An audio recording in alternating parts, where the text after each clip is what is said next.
अस्सलाम वालेकुम and welcome to नया दौर हेडलाइंस। मैं हसन इफ्तिखार लेकर आया हूं आपके लिए दिन भर की खास खबरें। सबसे पहली खबर यह है कि नवाज शरीफ को वजीर आजम नहीं बनने दूंगा, ये कहना है आसिफ अली जरदारी का। साबिक सदर आसिफ अली जरदारी ने एक गुफ्तगू कहीं पर की है। उन्होंने ये कहा है, एक बहुत बड़ा इज्तिमा किया था उन्होंने अपने घर के अंदर ही, अपने अब आप खुद हिसाब लगा लें कितना बड़ा इज्तिमा होगा। खैर वहाँ पर जो लोग इकट्ठे हुए थे, वहाँ पर जो लोगों की लोकल्स की गैदरिंग थी, वहाँ पर से आसिफ अली जरदारी साहब जो है साबिक सदर, उन्होंने ये बुलंद बांग दावा किया है। उन्होंने कहा है कि मैं ये इंश्योर करूँगा कि नवाज शरीफ कभी वजीर आजम दोबारा न बन सके। हैरत की बात है, ये दोनों सियासी जमातें जो हैं अभी कुछ अर्सा पहले तक एक दूसरे की इत्तेहादी थी, हलीफ जमातें थी, एक ही कोलिशन गवर्नमेंट के अंदर थी। बिलावल भुट्टो साहब जो थे वो उसी कोलिशन के गवर्नमेंट के वजीर खारजा हुआ करते थे, जिसके शहबाज शरीफ साहब वजीर आजम थे। और वो जो दोनों थे मिलकर हुकूमत करते रहे। 16-18 माह इन्होंने मिलकर हुकूमत की, वक्त गुजारा। और अब जब इलेक्शन सर पर आ गए हैं तो तब से पाकिस्तान पीपल्स पार्टी जो है वो खुलकर हमले कर रही है पाकिस्तान मुस्लिम लीग नून के ऊपर। और अब उन हमलों में पहले तो जो था लोकल लेवल की लीडरशिप, लोअर लेवल कैडर की लीडरशिप जो थी वो बयानबाजी कर रही थी, जिन्हें हम सेकेंड टीयर लीडरशिप कहते हैं, वो बयानबाजी कर रही थी। लेकिन अब तो पाकिस्तान पीपल्स पार्टी की फर्स्ट ईयर लीडरशिप भी मैदान में उतर चुकी है। पाकिस्तान पीपल्स पार्टी जो है वो बिलावल भुट्टो जरदारी साहब भी बार ये कह चुके हैं कि लेवल प्लेइंग फील्ड चाहिए उनको। लेवल प्लेइंग फील्ड मिलती नज़र नहीं आ रही, इलेक्शन होने चाहिए, सिलेक्शन नहीं होनी चाहिए। लेकिन इस सब के अंदर इंपॉर्टेंट बात यहाँ पर यह है कि पाकिस्तान पीपल्स पार्टी ने अपनी तरफ से तमाम तगदो कर ली थी कि इस्टेब्लिशमेंट के साथ उनके मामला जो हैं इस तरह के हो जाएंगे, इस कदर अच्छे हो जाएँ कि पाकिस्तान पीपल्स पार्टी का अगला वज़ीर आज़म आए, बिलावल भुट्टो जरदारी साहब जो हैं वो वज़ीर आज़म आए। लेकिन इस्टेब्लिशमेंट के साथ उनके मामला की दाल गली नहीं। इसके अंदर मसला यहाँ पर पैदा हुआ कि एस्टैब्लिशमेंट का ये कहना है कि पाकिस्तान पीपल्स पार्टी की जो गवर्नेंस है वो कुछ इतनी अच्छी नहीं है, पाकिस्तान पीपल्स पार्टी गवर्नेंस के हवाले से नहीं जानी जाती। और दूसरी तरफ पाकिस्तान मुस्लिम लीग नून जो है उनके बारे में ये कहा जाता है या उनके बारे में ये सोच रखी जाती है कि वो गवर्नेंस बेहतर अंदाज में कर सकते हैं। तो पाकिस्तान को जो मौजूदा माशी हालात हैं, पाकिस्तान की जिस वक्त इकोनॉमिक सिचुएशन है वो इस कदर ख़राब है कि कोई नया तजर्बा नहीं किया जा सकता। बिलावल भुट्टो जरदारी साहब जो हैं एक नौजवान हैं, उनको लाकर एक ना तजर्बाकार आदमी को वज़ीर आज़म बनाने का फैसला जो है इस्टेब्लिशमेंट नहीं कर रही। क्योंकि इससे पहले इस्टेब्लिशमेंट ने जब एक नातजुर्बाकार आदमी को लाकर वज़ीर आज़म बनाया था तो इमरान खान साहब थे, और फिर उसके बाद क्या हुआ वो हम सब जानते हैं। वही इस्टेब्लिशमेंट जो इमरान खान साहब को लेकर आई थी, उसी ने इमरान खान को निकालने के लिए तमाम जो है मेहनत की और तमाम जो काम शाम करके उनको निकाला। अब आसिफ अली जरदारी साहब जो हैं उनकी बहुत सारी जो वो गेम सेट कर रहे थे अगले इलेक्शन के लिए, साउथ पंजाब से वो इलेक्टेबल्स लेना चाहते थे। उनका ख्याल था कि पाकिस्तान तहरीक इंसाफ के जो इलेक्टेबल्स पीटीआई को छोड़कर जाएंगे वो पाकिस्तान पीपल्स पार्टी के टिकट पर इलेक्शन लड़ेंगे और इस तरह उन्हें पंजाब से तकरीबन 25 से 30 सीटें मिल सकेंगी। लेकिन ऐसा होता नज़र नहीं आ रहा। तो एक फ्रस्ट्रेशन है पाकिस्तान पीपल्स पार्टी के अंदर जिसका वो इजहार वक्तन फ़क्तन करते रहते हैं। लेकिन आम हालात में जो फ्रस्ट्रेशन है ये लोअर लेवल की लीडरशिप करती है, सेकेंड टीयर लीडरशिप करती है। कभी कभार जो होते हैं वो उनके सीनियर लीडर्स भी इस किस्म के बयान दे देते हैं। लेकिन आसिफ अली जरदारी साहब की तरफ से इस किस्म का बयान आना बहुत ही हैरानकुन बात है। आसिफ अली जरदारी साहब जो है वो एक मंझे हुए सियासी खिलाड़ी माने जाते हैं। वो तोड़ जोड़ को के बहुत बड़े बेताज बादशाह समझे जाते हैं। इमरान खान साहब की हुकूमत गिराने का भी वो क्रेडिट लेते हैं और वो कहते हैं कि तमाम जो तोड़ जोड़ थी उनकी हुकूमत गिराने के लिए इस्टेब्लिशमेंट से रवाबित थे और सारा कुछ था, ये आसिफ अली जरदारी साहब ने ही किया। और बिल्कुल वो कहते हैं तो ठीक ही कहते होंगे। आसिफ अली जरदारी साहब जो हैं वो इस किस्म की डील्स करते रहते हैं। आप खुद सोचें कि पाकिस्तान के अंदर आसिफ अली जरदारी साहब वो वाहिद आदमी हैं जिन्होंने उनकी जो बेगम है, जिस सियासी जमात को वो कातिल लीग कहा करती थी, या जिनके बारे में पाकिस्तान पीपल्स पार्टी का कहना था ये कातिल लीग है, उसी के एक शख्स को उन्होंने डेप्यूटी वज़ीर आज़म भी बनाए रखा अपनी हुकूमत के अंदर। तो यकीनन वो जानते हैं आर्ट ऑफ डील मेकिंग। लेकिन ऐसा फील हो रहा है कि उनकी जो आर्ट ऑफ डील मेकिंग है वो यहाँ पर कामयाब नहीं हो सकी, उनको यहाँ पर कोई डील नहीं करने का मौका मिल सका। और इसके बाद अंगूर खट्टे हैं वाले हिसाब की तरह पाकिस्तान पीपल्स पार्टी जो है वो बार बार ये वावेला मचा रही है कि आने वाले दिनों में इलेक्शन जो है वो सिलेक्शन होंगे, जबकि वो ये चाहते थे कि सिलेक्शन ज़रूर हो लेकिन सिलेक्शन नवाज शरीफ या शहबाज शरीफ की बजाय बिलावल भुट्टो जरदारी साहब की होनी चाहिए। और अब जबकि ऐसा नहीं हुआ, इस्टेब्लिशमेंट की तरफ से उनको बता दिया गया कि ऐसा कुछ नहीं हो सकता। अब आइंदा आने वाली हुकूमत भी चूँकि एक कोलिशन गवर्नमेंट बनती नज़र आ रही है तो उसके अंदर आपको ज़रूर आपका हिस्सा जो है वो आपको मिल जाएगा, आपको वजारतें भी मिल जाएंगी, लेकिन आप वज़ीर आज़म के कैंडिडेट नहीं हो सकते। तो तब से पाकिस्तान पीपल्स पार्टी जो है वो काफ़ी बिटर हो गई है और बिटर होकर वो इस किस्म की बातें करते नज़र आते हैं। अब वो बिटर किससे हुए हैं? वो हुए हैं पाकिस्तान मुस्लिम लीग नून से। और वही हमारी दूसरी खबर, पाकिस्तान मुस्लिम लीग नून का कल रायबंड के अंदर जाती उमरा में इजलास हुआ था।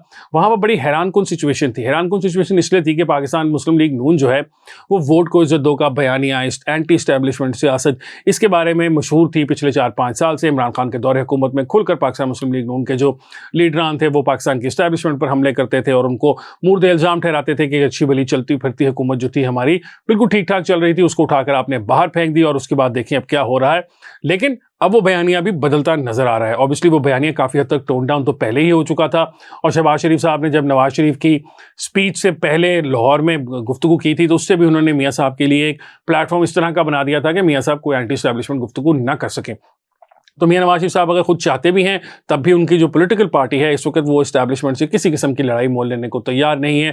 وہ کسی قسم کا کوئی حساب کتاب نہیں کرنا چاہتے. وہ کوئی ججز ہوں یا وہ جنرل باجوہ ہوں یا جنرل فیض ہوں, ان سے کسی قسم کا جو ان کی پارٹی ہے وہ چاہتی ہے کہ ان سے کسی قسم کی محاذ رائی نہ کی جائے, کسی قسم کا ان سے پنگا نہ لیا جائے. کیونکہ نواز شریف صاحب نے جب مشرف کو سزا دلوانے کی کوشش کی تھی تو آپ سب جانتے ہیں کہ ان کی حکومت کو گرانے کے پلان جو تھے اس میں تیزی آ گئی تھی, اور پھر اوبیسلی اس کے بعد بہت سارا کچھ ہوا, فیض آباد دھرنے ہوئے اور اس قسم کی چیزیں بھی ہوئی.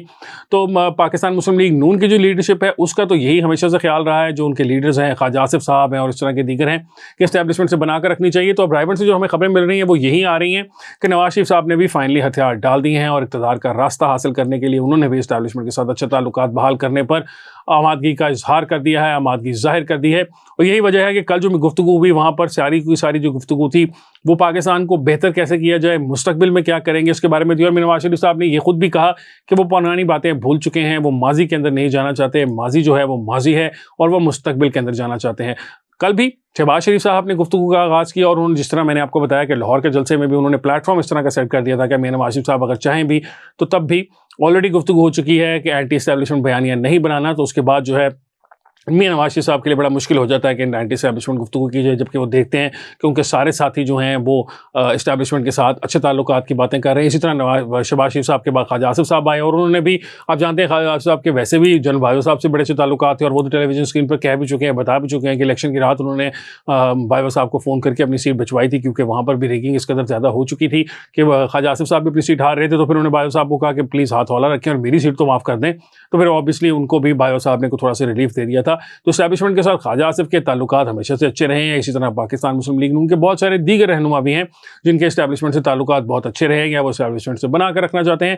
تو اس وقت جو میٹنگ ہوئی ہے کل رائیونٹ کے اندر, اس کے اندر سے جو خبریں آ رہی ہیں اس کے اندر یہی ہے کہ پارٹی جو ہے وہ آنے والے الیکشن کے اندر مستقبل کی بات کرے گی, ماضی کو بھول جائے گی, اور آنے والے دنوں میں نواز شریف صاحب جو ہے وہ اپنی پارٹی کی لیڈرشپ جو ہے, جو کینڈیڈیٹس ہیں, جو اسٹرانگ کینڈیڈیٹس ہیں یا جو ماضی میں ان کے پرانے کینڈیڈیٹس ایم این اے اور ایم پی رہ چکے ہیں, ان کے ساتھ ملاقاتوں کا بھی ایک سلسلہ شروع کرنے جا رہے ہیں. اور اس کے بعد وہ اوبیسلی پورے پاکستان کا بھی ایک دورہ کریں گے. وہ خیبر پختونخوا بھی جائیں گے, وہ بلوچستان بھی جا رہے ہیں, وہ سندھ بھی جائیں گے, اور وہاں جا کر پاکستان مسلم لیگ نون کے جو کینڈیڈیٹس ہیں ان کو کافی حوصلہ دلائیں گے کہ میں پاکستان واپس آ چکا ہوں اور اب آپ لوگ الیکشن میں کھڑے ہو جائیں. تو آنے والے دنوں میں ہمارے لیے معاملات بہت زیادہ اچھے ہوتے نظر آ رہے ہیں. اب یہاں پر یہ سوال پیدا ہوتا ہے کہ میاں نواز شریف صاحب جو اپنا ووٹ کو عزت دو کا بیانیہ تھا اس کو اتنی آسانی سے کیا بھول جائیں گے؟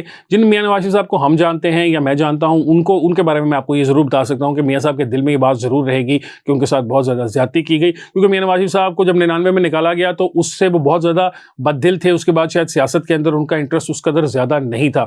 ایک دفعہ 2009-10 کے اندر میاں نواز شریف صاحب نے مجھے یہ بات خود بتائی تھی کہ ایک بار ایک وقت ایسا آیا کہ جب میرا دل کیا کہ میں ساری سیاست وغیرہ جو ہے وہ چھوڑ دوں اور کسی اور کام پہ چلا جاؤں, زندگی کو انجوائے کروں. پیسہ دولت تو میرے پاس ہے ہی, پہاڑوں کے وہ شوقین ہیں, تو چونکہ میں بھی پہاڑوں کا شوقین ہوں تو وہ میرے سے گفتگو جو کر رہے تھے اس میں انہوں نے مجھے کئی جگہوں کے نام سوئٹزرلینڈ میں اور پاکستان کے اندر بھی لے کر کہے کہ وہ آپ نے وہ جگہ دیکھی ہے, میرا دل کرتا ہے کہ پھر میں وہیں چلا جاتا. اور اوبیسلی میاں نواز شریف صاحب ہرٹ ہوئے تھے جو کچھ ہوا تھا 99 میں, تو اوبیسلی 2013 میں اسی کا ایک ریپیٹ ہوا, تو وہ ڈبل ہرٹ ضرور ہوئے ہوں گے. لیکن اقتدار حاصل کرنے کے لیے ان کو اسٹیبلشمنٹ سے ڈیل کرنی ہے, اسٹیبلشمنٹ سے مذاکرات کرنے ہیں, اور واحد راستہ یہی ہے. کیونکہ اسٹیبلشمنٹ جو ہے وہ بہت تگڑی ہے, اور اسٹیبلشمنٹ تگڑی کیسے ہے یہ ہے ہماری تیسری سٹوری. آج سپریم کورٹ کے اندر جو فیض آباد دھرنا کیس ہے اس کی نظر ثانی اپیلیں واپس لینے کے لیے جو درخواستیں دائر کی ہوئی ہیں سپریم کورٹ میں وفاقی حکومت کی جانب سے, اس کے اوپر کیس کی سماعت ہوئی.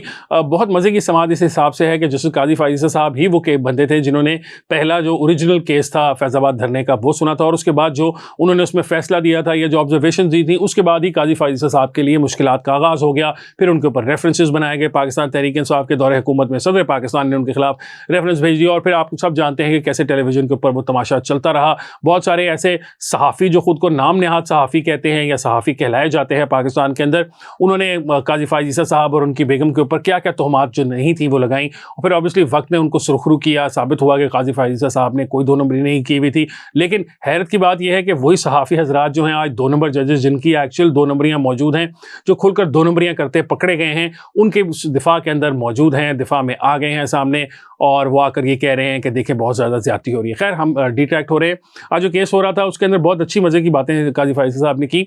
हुकूमत ने काजी फायज़ साहब को बताया कि जी आपकी जो ये सारा केस का फैसला है, इसके ऊपर हमने एक कमेटी बना दी है, फैक्ट फाइंडिंग कमीशन है या फैक्ट फाइंडिंग कमेटी है, वो फैक्ट्स को फाइंड करेगी और फिर हम उसकी रिपोर्ट जो है अदालत में पेश कर देंगे। इस पर चीफ जस्टिस साहब ने कहा कि हमें आपके हिस्से का काम नहीं करना, फैक्ट फाइंडिंग की रिपोर्ट हमें नहीं चाहिए, हम ऑलरेडी जानते हैं, हमने केस सुना है, हम सिर्फ ये पूछ रहे हैं कि इस बात का तयन किया जाए कि उस सब का जिम्मेदार कौन था। काजी फायज़ साहब ने यह भी कहा कि एक शख्स कनाडा से पाकिस्तान आ जाता है, पाकिस्तान आके वो वबाल मचा देता है, एक सियासी जमात जो है वो पूरे मुल्क को बंद कर देती है, टेलीविजन के ऊपर प्रेशर डाला जाता है। अबसार आलम साहब का बयान ऑलरेडी मौजूद है जिसमें उन्होंने महकमा दिफा जो है यानी वजारत दिफा, उसके एक अफसर पर इल्ज़ाम आयद किया है कि उसने उनको टेलीविज़न चैनल्स की कवरेज रोकने और ये सारा कुछ करने से मना किया था और ये सारी बातें हुई थी। तो आप कैसे कह सकते हैं, उन्होंने अटॉर्नी जनरल साहब से सवाल किया मंसूर साहब से, कि आप ये कैसे कह सकते हैं कि पाक की जो फैक्ट फाइंडिंग जो रिपोर्ट है इससे मामला सॉल्व हो जाएंगे या समझ में आ जाएंगे। उसके अलावा काजी फायज़ साहब ने ये भी कहा कि ये फैक्ट फाइंडिंग रिपोर्ट जो है या बनाना आप लाना चाह रहे हैं, यूजुअली पाकिस्तान में फैक्ट फाइंडिंग कमीशन जो है वो इसलिए बनाए जाते हैं ताकि मामले को दबा दिया जाए। तो आप भी ये चाहते हैं कि मामले को दबा दिया जाए और मामले को भूल दिया जाए, इसलिए आप चाहते हैं कि वफाकी हुकूमत जो है वो अपनी दरखास्तें वापस ले रही है। नज़रसानी की दरखास्तें जो हैं वो सुप्रीम कोर्ट का जो फैसला है उसका ऊपर अमल दरामद होना चाहिए। जो कोई भी लोग जिम्मेदारान हैं उस तमाम फैज़ाबाद धरने के, जो मुल्क के साथ खेल खेला गया फैज़ाबाद धरने के हवाले से, उसके अंदर जो लोग भी जिम्मेदार हैं उनको सज़ा देनी चाहिए। तो बस ये आज सुप्रीम कोर्ट की बातें थी। आज अब के प्रोग्राम के लिए इतना ही है। इंशाल्लाह आपसे मुलाकात होगी कल एक और प्रोग्राम के साथ। मुझे हसन इफ्तिखार को दीजिए इजाज़त। अल्लाह हाफ़िज़।